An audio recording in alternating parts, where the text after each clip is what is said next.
Ka vazhduar edhe sot shpërndarja e mishit të kurbanëve të dedikuar nga Ambasia Fetare Islame e Republikës së Maqedonisë së Veriut, respektivisht nga Muftinia e Gostivarit. Jusuf Gjeladini nga Muftinia e Gostivarit tha se procesi i shpërndarjes kishte nisur ditëve të kaluara në disa vendbanime dhe fshatra të rajonit, duke përfshirë zonën nga fshati Çegran deri në Balindodh, ndërsa sot aktiviteti po vazhdon në fshatrat e pjesës së lartë, nga Gradeci deri në Debresh. Më pas, shpërndarja do të vijojë edhe në qytetin e Gostivarit dhe në fshatrat përreth. Përveç mënyrës tradicionale të paketimit të mishit në qese, këtë vit Ambasia Fetare Islame ka përgatitur edhe paketime të veçanta për qytetarët përfitues. Nga dje fillon pak me shpërndarjen në disa vendbanime, në disa fshatra, edhe nga fshati Çegran deri në fshatin Balindodh. Sot vazhdojmë me fshatrat këtu në pjesën e lartme, domethënë nga fshati Gradec deri në fshatin Debresh, dhe më pastaj do të vazhdojmë edhe me qytetin dhe fshatrat përreth qytetit.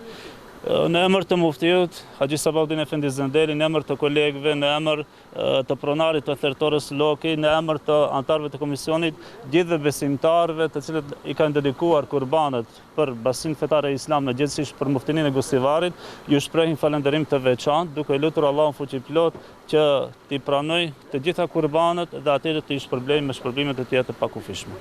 Sipas Gjeladinit, deri më tani janë shpërndarë dhe do të vazhdojnë të shpërndajnë mbi 1000 pako me mish kurbani, ndërkohë duke përfshirë edhe 350 gjedh, numri i përgjithshëm arrin në rreth 1350 pako në total.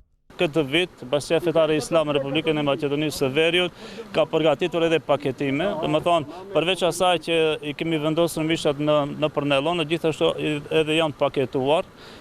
Dikundi rreth 700 pako apo mbi 700 pako të mishave të kurbanit janë shpërndarë, domethënë edhe do të shpërndahen në vazhdim pra edhe në qytet edhe në fshatrat përreth. Nga Muftinia e Gostivarit kanë shprehur falënderim të veçantë për të gjithë kontribuesit dhe donatorët. Në emër të muftiut Haxhi Sabahuddin Efendi Zendeli, kolegëve, pronarit të thertores Loku, antarëve të komisionit dhe besimtarëve që kanë dhuruar kurbanët e tyre, u bë lutje që Allahu fuqiplot t'u pranojë kurbanët dhe t'i shpërblejë me të mirat të shumta.